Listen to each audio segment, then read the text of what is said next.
Páscoa vai trazer um elemento novo para todos nós, que é o fato de que nós vamos ser testados, de fato, em que está o nosso coração na Páscoa, né? Nós somos testados nessa Páscoa a sondar o nosso coração e assim perceber se o que nos alegra na Páscoa é verdadeiramente a cruz e o sepulcro, ou se é a festa, a família, o feriado, os chocolates todos. Nós vamos passar uma Páscoa muito diferente de todas as outras, talvez a Páscoa diferente de todas as que você já passou na sua vida. Para mim, eu acho que é uma Páscoa das mais diferentes que eu já passei na minha vida.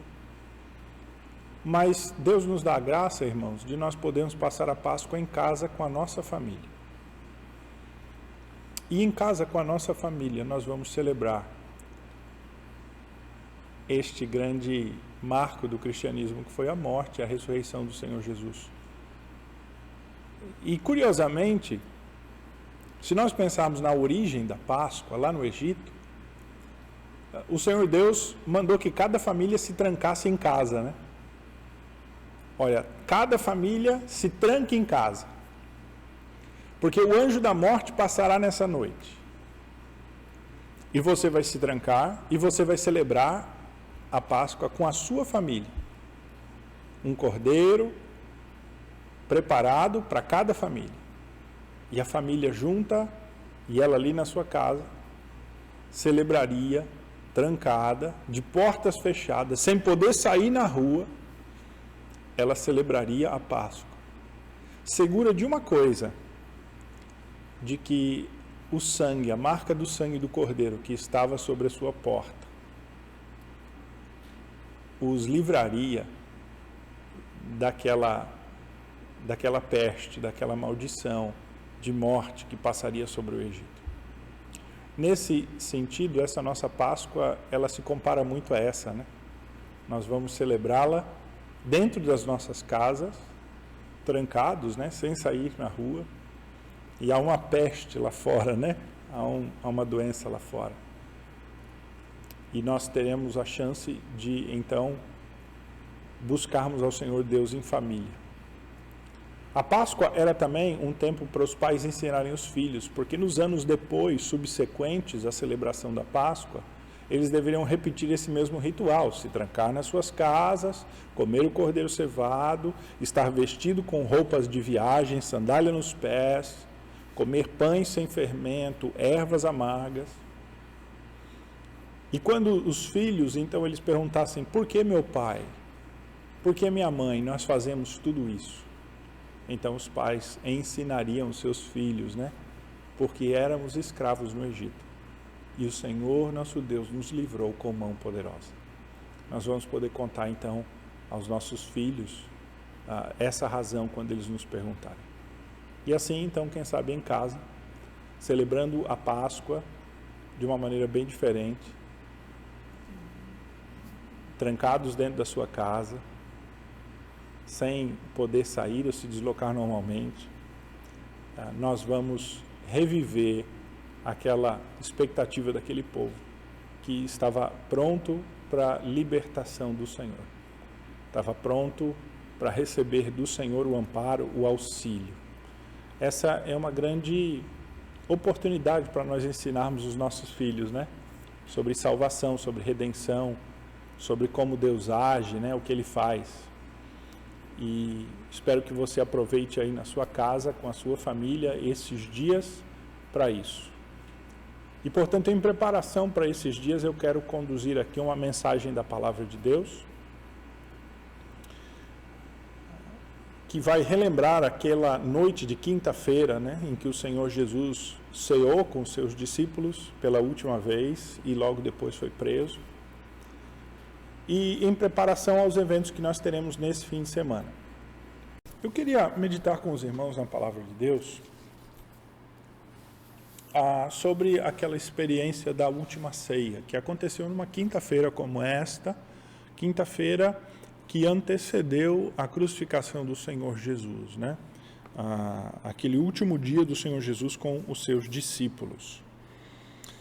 E João 13 resume a trajetória do Senhor Jesus daqui em diante, com um versículo e uma expressão, uma frase muito interessante. João 13:1 diz assim: Ora, antes da festa da Páscoa, sabendo Jesus que era chegada a sua hora de passar deste mundo para o Pai, tendo amado os seus que estavam no mundo, amou-os até o fim.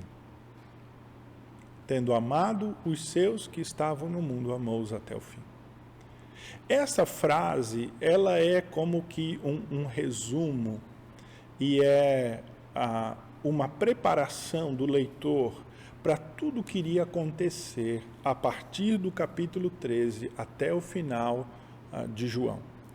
Você pode olhar para o Evangelho de João, que foi o último evangelho a ser escrito, bem depois dos outros evangelhos, e que tem uma característica diferente. Ele tem menos história e tem mais discurso, mais falas do Senhor Jesus. Não conta milagres, não tem parábolas, né? Não tem muitos milagres, aliás, e não tem parábolas, tem mais sermões do Senhor Jesus. Este evangelho de João, que termina no capítulo 21, gasta aí praticamente estes 7 próximos capítulos para falar da quinta-feira à noite, da sexta-feira e do domingo pela manhã. Basicamente, 3 momentos, embora na sexta-feira o relato seja um pouco mais extenso, porque compreende um número maior de horas, mas a noite de quinta-feira, a madrugada de quinta para sexta, o dia de sexta-feira e o domingo pela manhã, depois domingo à tarde, é onde João gasta praticamente 7 capítulos, 1/3 de todo o seu livro, de todo o Evangelho. O apóstolo João gasta nestes episódios. E é aqui nesse ponto que João vai caminhando, né, para aquele grande ponto, para o ápice da história, né, como num filme, como num livro, em que a tensão ela vai crescendo, até aquele ponto principal da história. O apóstolo João, então, caminhando para isso, ele diz, então, que o Senhor Jesus sabia que estava chegando a sua hora. Aquele grande ponto, o clímax, o ponto final, né? A hora de passar deste mundo para o Pai. E ele, tendo amado os seus que estavam no mundo, amou-os até o fim. E esse é o tema daquilo que vai ser apresentado nesses 7 capítulos. Este amor total, este amor completo do Senhor Jesus pelos seus discípulos. Este amor que ama esses discípulos que não entendem o que está acontecendo, esses discípulos que discutem quem é o maior entre si e que estão ali debatendo quem é que vai ser o traidor, esses discípulos que, como Pedro, chegam a dizer que não vão trair Jesus, nem nunca vou te trair, esses discípulos que dormem quando Jesus está orando ali, e clamando ao Pai por aqueles momentos que ele passaria de grande angústia, já se angustiando, e os discípulos dormem em vez de orarem com eles. Esses discípulos que fogem, né, e se trancam. Esses discípulos que não acreditam na ressurreição quando ela acontece, né? O Senhor Jesus amou estes homens até o fim, assim como amou os seus outros discípulos, não apenas os 12 aqui, mas ele amou até o fim. O Senhor Jesus, ele manifesta este amor, esta graça também para com o próprio Judas. Aqui. E o Senhor Jesus, em tudo o que ele agiu nestes grandes eventos da quinta-feira à noite, da sexta-feira da paixão e do domingo da ressurreição, ele mostrou esse grande amor. Tendo amado os seus que estavam no mundo, amou-os até o fim. Irmãos, não podemos ter nenhuma dúvida de que o Senhor Jesus nos ama até o fim, né? de que o Senhor Jesus, Ele nos ama ao ponto de estar disposto a dar tudo, a ir até o último. O Senhor Jesus não põe preço no seu amor. O preço é o máximo. Nós normalmente avaliamos as coisas pelo valor que elas têm, e nós estamos dispostos a ir até um certo ponto, né? Você pode gostar muito do seu carro e gostar dele, já estar com ele há muito tempo e ter muita história no seu carro e tal. Mas se ele começar a dar muito problema, das duas uma, ou você vai passá-lo para frente, ou você vai deixar de consertá-lo porque já não vale mais a pena. Você pode ter este grande afeto. As pessoas, num nível mais profundo agora, da aplicação desse amor, elas dizem se amar e se casam, né? Mas aí, depois de algum tempo, coisas difíceis acontecem entre um casal, e aí eles decidem se separar. É o preço. Eles estavam dispostos a ir até aqui. Quer dizer, o seu amor, ele era o suficiente para ir até aqui.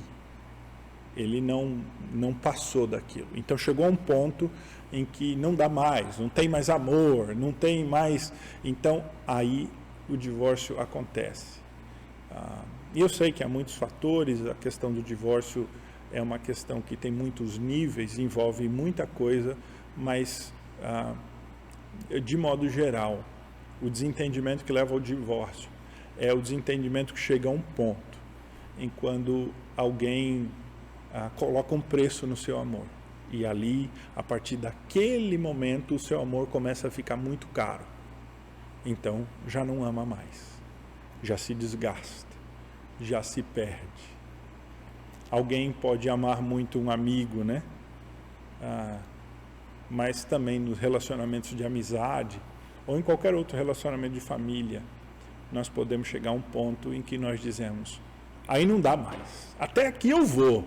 Depois não dá mais, agora, sabe, não dá mais, porque agora já está realmente extrapolando. E esse é o preço do amor, quer dizer, o amor ele vai até aqui, desse ponto ele não vai. E nós fazemos isso em todas as áreas da nossa vida, né? Nós fazemos isso, nós estamos sempre avaliando o custo-benefício daquilo, até que ponto nós vamos, o quanto isso está disposto, o quanto nós estamos dispostos a dar por algo, né? Quanto você está disposto a se dar para a sua empresa, no seu emprego. Então, até o quanto ela te exige, até o quanto você pode ir, você vai, mas daí daqui a pouco já não compensa mais, porque aquilo que você recebe não compensa todo o seu estresse, todo o seu cansaço. Então, o preço daquilo não está justo, né? Está desbalanceado, está fora, né? Você está recebendo pouco e está dando muito. O preço daquilo está fora. Mas quando nós olhamos para o Senhor Jesus nunca pensou no preço que custaria o seu amor. O seu amor é verdadeiramente este puro amor que ama até o fim, que vai até o fim. Este amor que está disposto a dar tudo e que é o puro amor, que é o exemplo do amor que nós devemos ter. Porque este mesmo amor do Senhor Jesus até o fim é o amor que Ele teve por nós. É o amor que nós recebemos. É o amor que nos foi dado quando o Senhor Jesus nos resgatou daquele estado que nós estávamos. Que o apóstolo Paulo diz que era no reino das trevas, no império das trevas, melhor dizendo. E nos transportou e nos colocou sobre o reino do seu Filho. E o Senhor Jesus nos deu este privilégio de sermos chamados filhos de Deus, pelo seu sacrifício. O Senhor Jesus, ao descer na terra, ao morrer na cruz e na sua obra terrena, Ele nada ganhou. O Senhor Jesus, quando desceu à terra, não veio conquistar nada, não veio acrescentar nada a si, porque não houvesse nada que Ele já não tivesse. Ele não veio por benefícios próprios, realmente. Não veio para ganhar algo, nem para que Ele recebesse algo. Ele veio exatamente por amor. E um amor que o levou até o fim, a entregar a sua vida por nós. Há uma cantata de Páscoa, uma cantata das mais bonitas, pessoalmente, chamada Maior Amor. Se você procurar na internet, no YouTube, certamente você vai achar.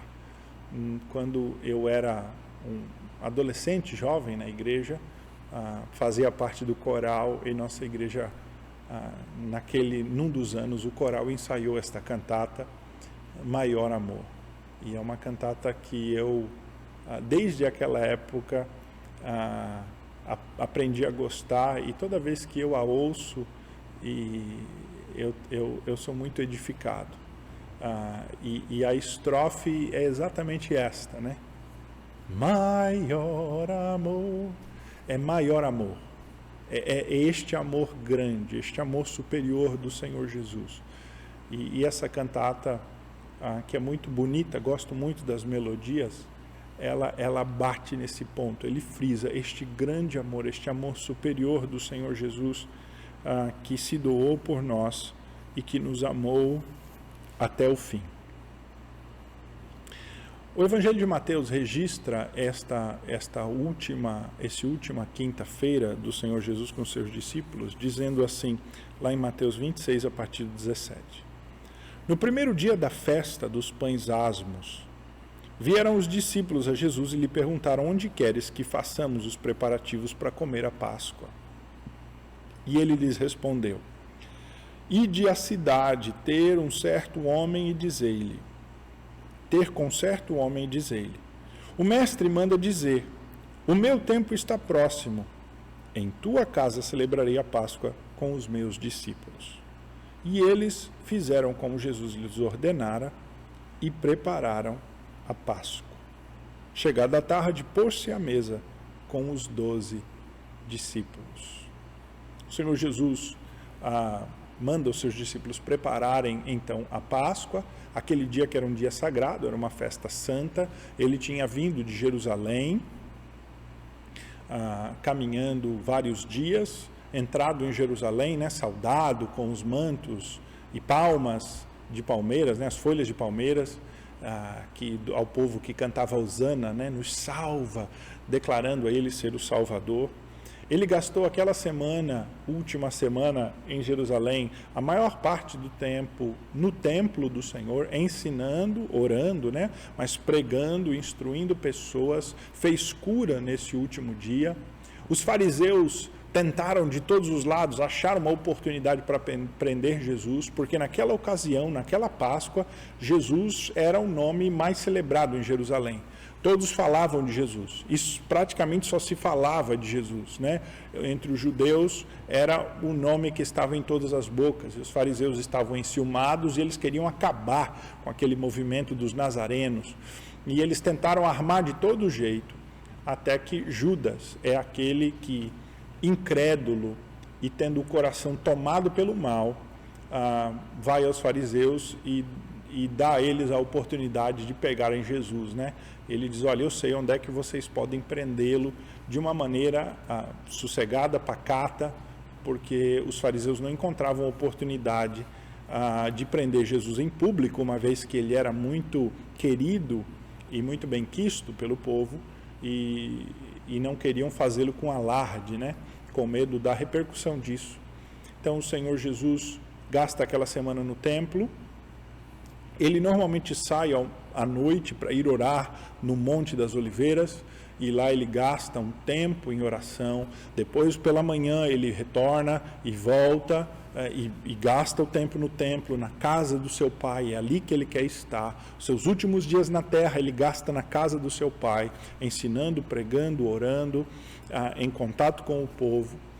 E na noite anterior, naquela quarta-feira à noite, ele passou na casa de Simão, né? Simão, o leproso, né? Simão, um outro Simão, não é Simão Pedro, um outro Simão a quem ele havia curado de lepra na cidade de Betânia. Então, a cidade de Betânia era uns poucos quilômetros ali de Jerusalém, era o mesmo lugar onde estava Marta e Maria e Lázaro, né, onde eles moravam também, ali naquela mesma região, Betânia, Betfagé, e ele sai de Jerusalém, caminha e passa a noite na casa destes seus queridos. Ele é ungido ali, né, com perfumes naquela noite, e ele então, naquele dia seguinte, vem a Jerusalém, e possivelmente gastou aquele dia no templo também, e à noite ele vai para esse lugar que nós chamamos de cenáculo. Cenáculo quer dizer lugar de ceia, na verdade, né?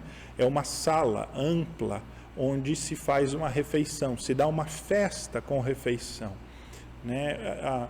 Este cenáculo, acha-se que ele, que sabemos onde ele é, né? Se você for a Jerusalém hoje, você vai poder visitar esse lugar do cenáculo, que não é o mesmo lugar original, porque provavelmente o lugar original foi destruído e esse que lá está foi reconstruído a partir daquele que estava, mas onde muitos acham, pelo menos pela tradição, acham que está lá este quarto amplo, que é num segundo andar de uma casa, né? Uma das casas dentro dos muros de Jerusalém, uma casa de pedras, como era comum, e um quarto, um lugar amplo.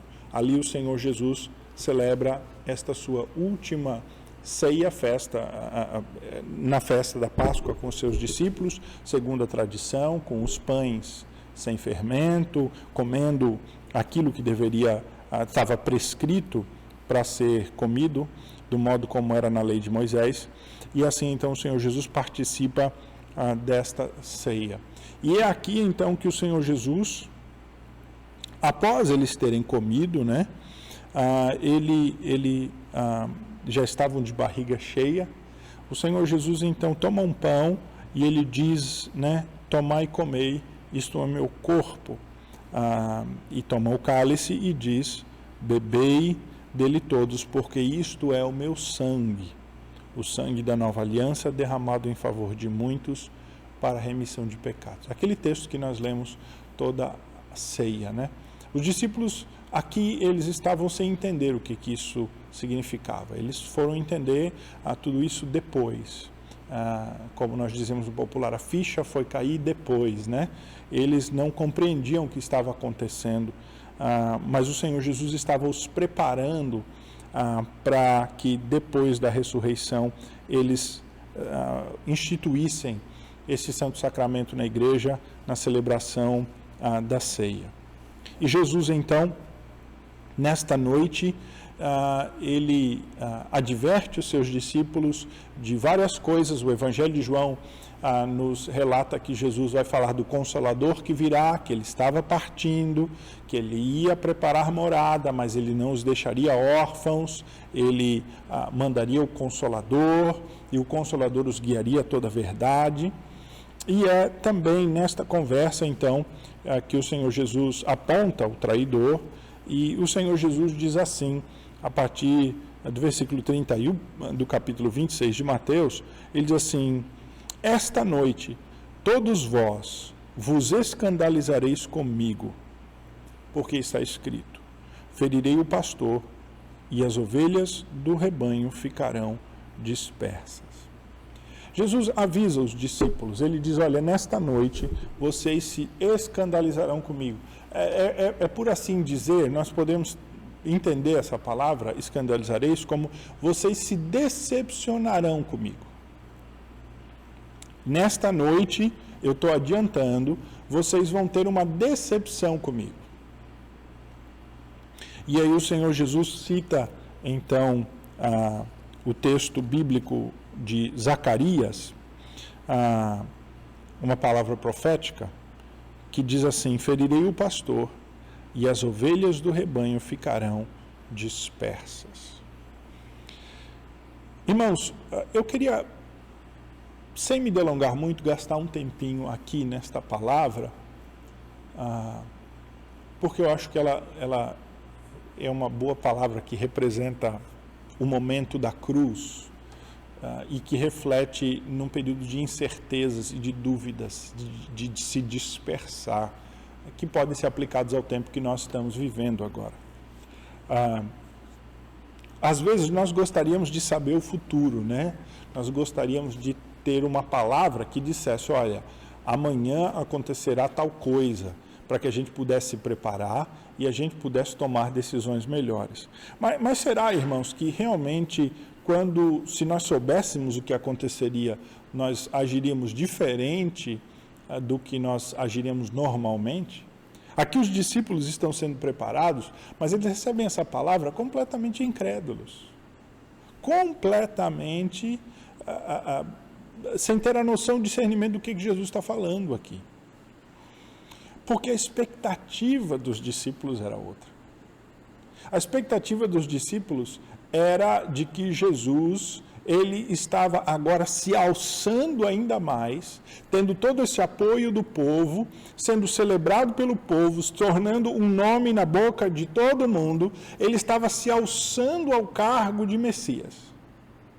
Porque eles não conseguiam ver ou crer que Jesus poderia ser abatido de nenhuma maneira. Na visão deles do que fosse o Messias ele começa a fazer um movimento de base e ele arruma apoiadores e suportes, vindo então da extremidade, atendendo os pobres, atendendo os necessitados, atendendo os desvalidos, atendendo aqueles que não têm grande influência política, e partindo desse movimento de base, ele vai se fortalecendo e crescendo, até que ele chega então no grande centro, e ali ele é reconhecido, e ali ele monta o seu ministério, e ele começa a crescer e ganhar ímpeto, até que ele realmente chega ao domínio e ao reconhecimento do seu povo Israel como grande líder.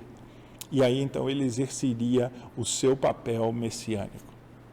Era uma expectativa de subida, né? Se você fosse colocar isso num gráfico, aí o gráfico é semelhante ao gráfico do crescimento do Covid-19 aí, né? Começa assim, depois era mais ou menos essa expectativa que os discípulos tinham de Jesus, por quem eles deixaram tudo e quem eles comprometeram a sua vida para seguir.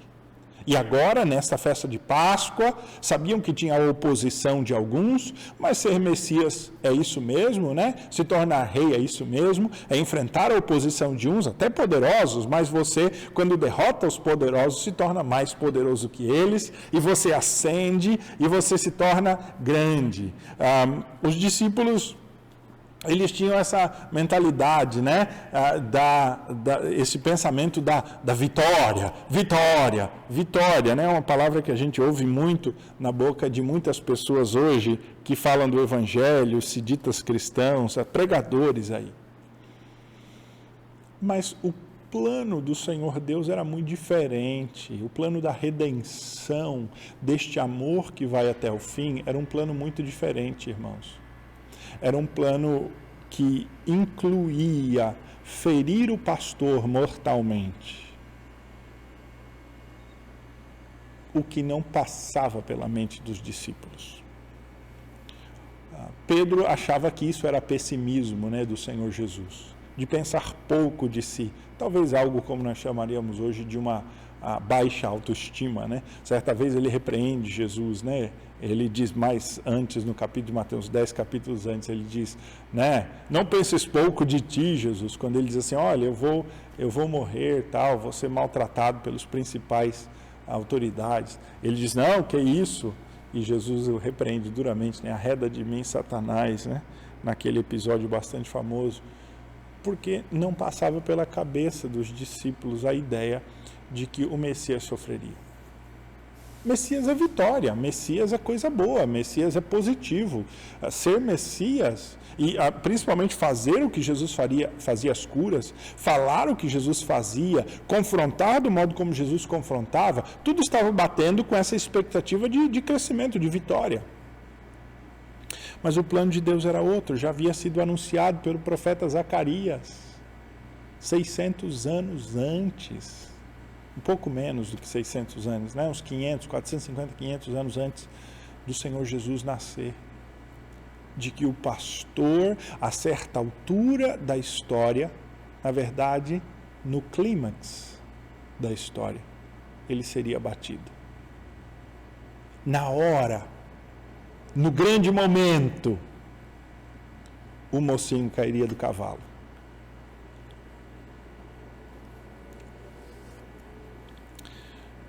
Os discípulos não estavam preparados para isso.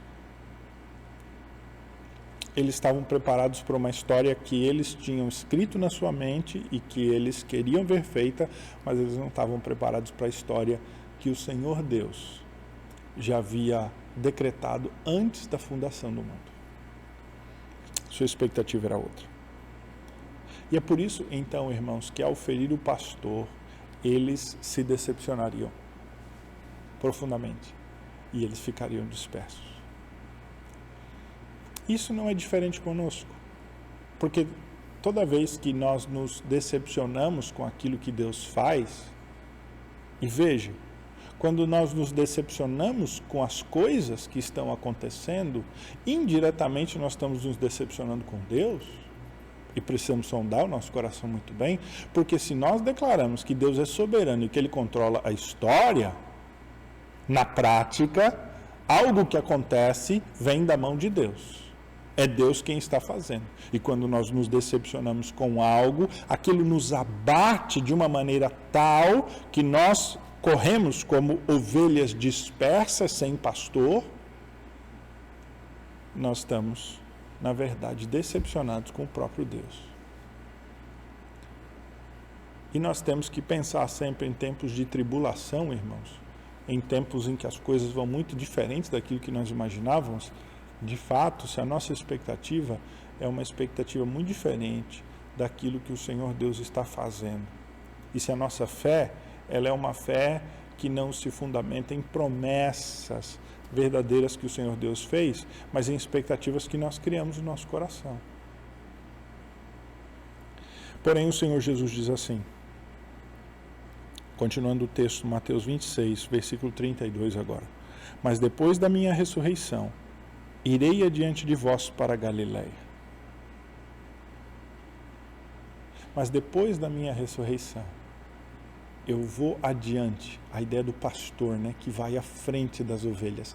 E ele vai arrebanhar essas ovelhas, ele vai buscar. É esta imagem. O plano é que o pastor seja ferido. Vocês vão se decepcionar, vocês vão. Mas o Senhor Jesus é o bom pastor, que ama as suas ovelhas, que conhece as suas ovelhas, que conhece cada uma pelo nome e que dá a sua vida pelas ovelhas. Ele estava sendo ferido exatamente pelas suas ovelhas. E ele então depois as congregaria e iria adiante.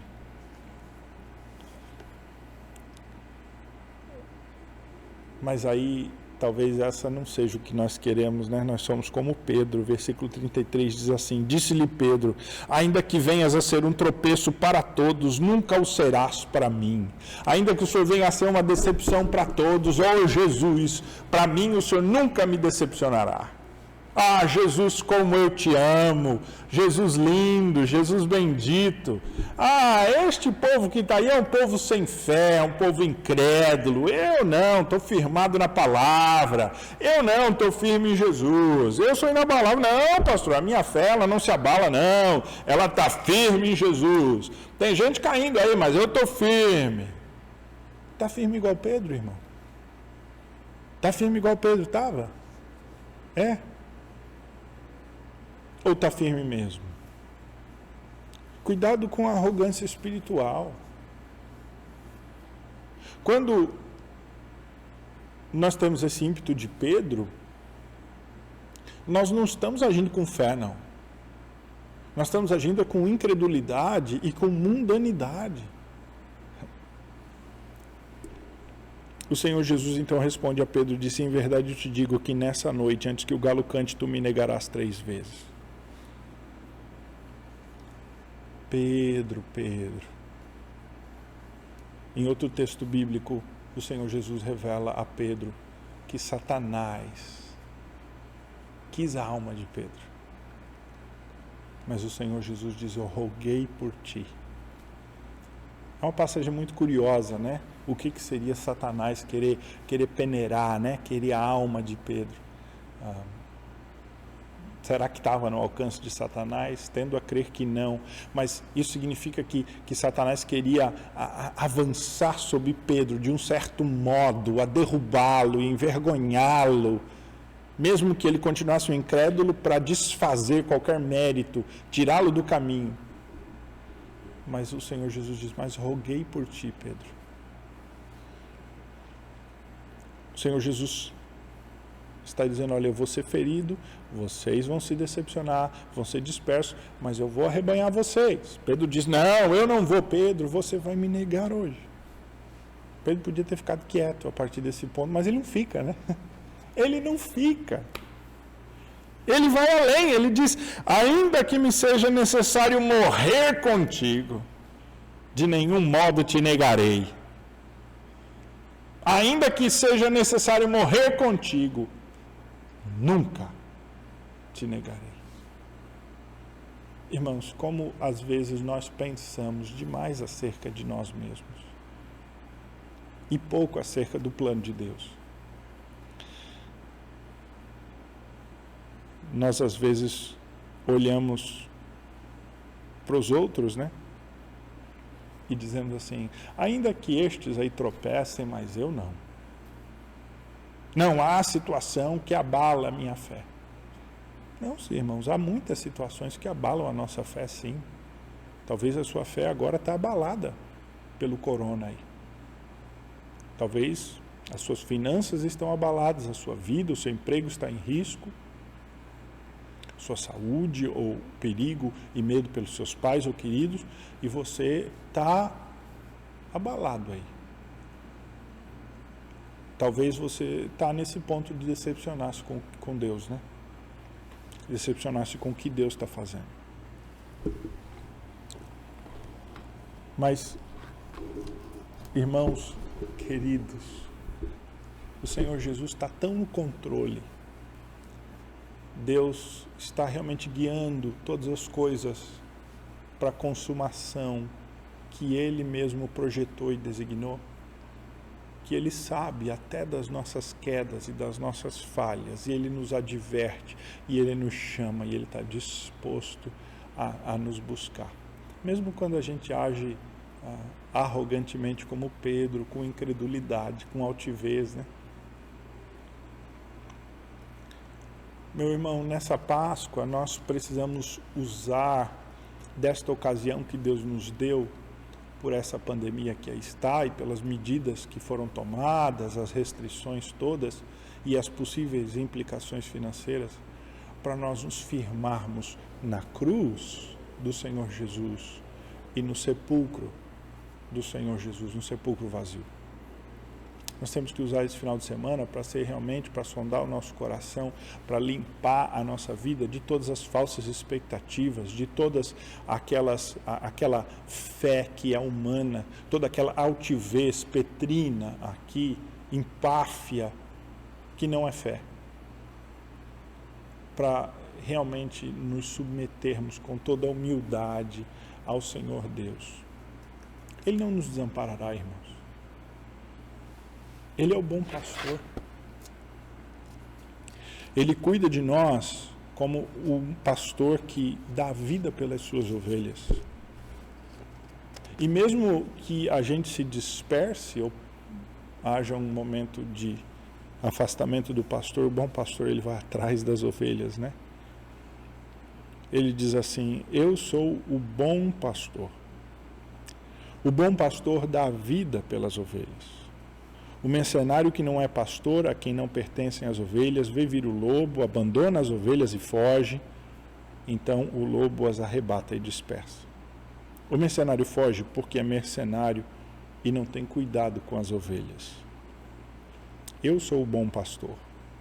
Conheço as minhas ovelhas e elas me conhecem a mim. Assim como o Pai me conhece a mim, eu conheço o Pai e dou a minha vida pelas minhas ovelhas. Nós temos um grande e bom pastor, irmãos, que nos leva às campinas verdejantes, às láguas refrescantes e tranquilas, que dá alento à nossa alma, esse bom pastor que nos alimenta, que mata a nossa sede, que nos leva para o repouso, para o descanso, esse bom pastor que está conosco em todo o tempo. Este é o nosso bom pastor Jesus. Ele estava no controle total na cruz.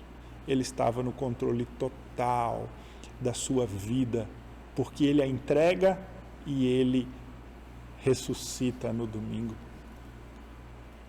O Senhor Jesus faz todas as coisas para a honra e glória do nome de Deus, com todo o poder, segundo o plano decretado na eternidade. Nada está fugindo do seu controle e do seu propósito. O Senhor Jesus é o bom pastor que nos conduz nas campinas, às águas, que dá alento à nossa alma, mas que está conosco também no vale da sombra da morte, né? Ele é o bom pastor que caminha conosco, lado a lado, que enfrenta o lobo, que nos ama até o fim, que está disposto a ir até o fim, que não põe preço no seu amor, que não nos larga em determinada dificuldade do caminho ou quando as coisas ficam difíceis. Nós devemos, irmãos, nessa Páscoa nos entregar totalmente a Ele mais, consagrar o nosso coração, fazer uma limpeza espiritual na nossa vida, buscar ao Senhor Deus com uma intensidade de fato de quem busca o Salvador da sua alma, o bom pastor. Se você está no vale da sombra da morte, ou pelo menos caminhando para Ele, confie no bom pastor, porque a sua vara e o seu cajado te susterão. Se Ele deu a sua vida por nós, se Ele deu realmente aquela coisa mais preciosa que era a sua própria vida, Ele não vai nos dar todas as outras coisas, é o que Paulo diz em Romanos capítulo 8. Ele não vai cuidar de nós, irmãos, nesses tempos.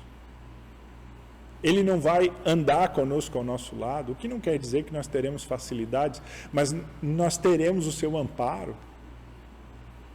Irmãos, essa Páscoa vem para testar a nossa fé, lapidar a nossa fé, provar a nossa alma, as nossas expectativas, e nós devemos usá-la como esse grande instrumento espiritual.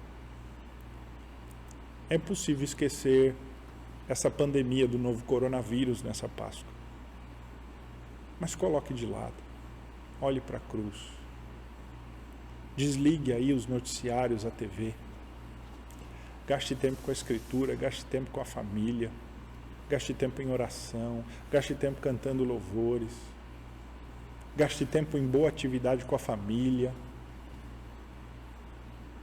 edifique a sua alma, consagre ao Senhor, purifique-se, entregue ao bom pastor, que mesmo quando as suas ovelhas se dispersam e até se decepcionam com ele, vai atrás dela e as arrebanha.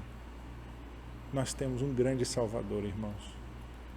Este Salvador que estava disposto não somente a dar a sua vida por nós, mas este Salvador que tem o poder de retomar a sua vida, que ressuscita glorioso, que morre vergonhosamente, tragicamente, impiedosamente na sexta, mas ressuscita gloriosamente no domingo pela manhã. E é isso que nós celebramos. Este vitorioso bom pastor, que dá vida pelas ovelhas, e que, mesmo que elas se dispersem, as arrebanha, porque Ele tem todo o poder, toda a honra, toda a glória, sejam dados ao nome do Senhor Jesus, na nossa vida e nesta Páscoa, irmãos. Vamos orar. Pai, bendito seja o nome do Teu Filho Jesus, glorioso Filho, Deus de Deus, luz de luz, que dos altos céus desceu, encarnou-se, humilhou-se, obedeceu até o fim e foi sacrificado por nós, mas ressuscitou poderosamente dos mortos, ó Deus, e ascendeu em glória, está sentado à Tua direita, ó Deus, e reina. Louvado seja Jesus que reina.